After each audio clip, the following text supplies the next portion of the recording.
NSS NCC సంబంధించిన అధికారులందరికీ ఇవాళ దేశవ్యాప్తంగా సమైక్యత నడక అనే కార్యక్రమాన్ని మనం పెద్ద ఎత్తున చేస్తున్నాం. యూనిటీ మార్చ్ పేరు మీదట మనందరం కూడా ఏ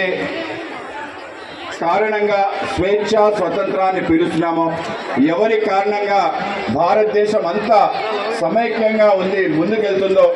భారతదేశం యొక్క ఏదైతే చిత్రపటం ఈ రకంగా ఉండడానికి కారణమైన వ్యక్తి మన దేశం యొక్క తొలి హోమ్ మినిస్టర్గా ఉంటూ ఉక్కు మనిషిగా బార్డోలి నాయకుడిగా ఉన్న సర్దార్ వల్లభాయ్ పటేల్ గారి యొక్క జయంతి. ఆయన జయంతి 150 సంవత్సరాలు పూర్తయింది. ఆయన ఈ దేశంలో పుట్టి స్వతంత్రం వచ్చిన తర్వాత ప్రధానమంత్రి అయ్యే అవకాశం ఉన్నా కూడా ఆ రోజు మహాత్మా గాంధీ గారి పిలుపు మేరకు తన యొక్క ప్రధానమంత్రి పదవిని జవహర్లాల్ నెహ్రూకి ఇచ్చి దేశాన్ని సమైక్యపరిచే ఒక గొప్ప కార్యక్రమాన్ని స్వీకరించి దేశంలో ఉండే 560 సంస్థానాలన్నింటినీ కూడా కలిపి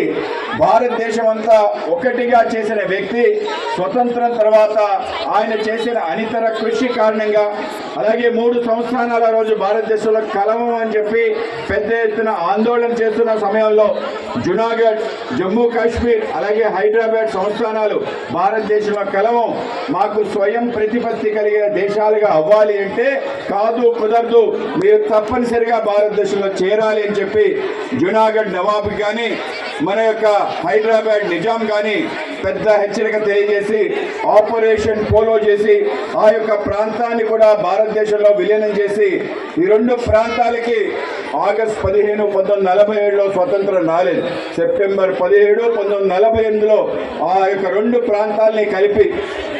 భారతదేశం అంతా కూడా ఒకటిగా మార్చిన గొప్ప నాయకుడు సర్దార్ వల్లభాయ్ పటేల్. కేవలం అదే కాదు, సర్దార్ వల్లభాయ్ పటేల్ యొక్క నేతృత్వంలో జమ్మూ కాశ్మీర్ కూడా పూర్తి స్థాయిలో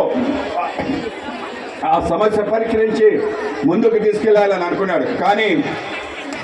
ఆ రోజు నెహ్రూ గారు కొంత తొందరపాటు కారణంగా అది యునైటెడ్ నేషన్స్కి అప్పచెప్పడం కారణంగా ఆ సమస్య అప్పటి నుంచి